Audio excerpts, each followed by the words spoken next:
আজকে মূলত বেটা ফিশ ব্রিডিং নিয়ে কিছু টিপস দিতে যাচ্ছি আপনাদেরকে।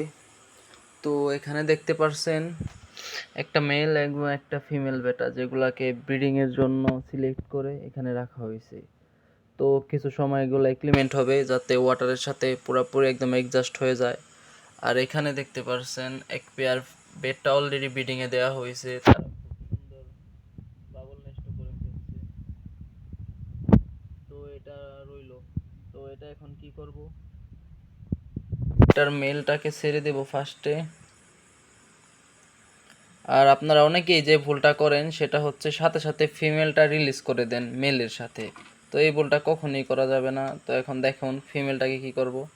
তো ফিমেলটাকে আলাদা একটা বোতল কেটে বা জারে যে কোনো কিছুতেই আপনারা মেলটার সাথে এভাবে রেখে দিবেন। এতে দুজনের মধ্যে কমিউনিকেশন করবে এবং একে অপরের সাথে ভালো মতো মিশবে।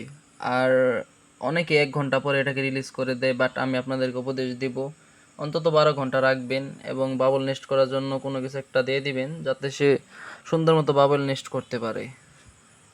আর এটার আপডেট পরবর্তী ভিডিওতে দেওয়া হবে। তো আজকের ভিডিওতে বেটা ফিশ নিয়ে এই পর্যন্তই ছিল। তো বেটা ফিশ রিলেটেড বা গাপ্পি ফিশ রিলেটেড কোনো কিছু জানার থাকলে অবশ্যই আমাদেরকে কমেন্ট করবেন।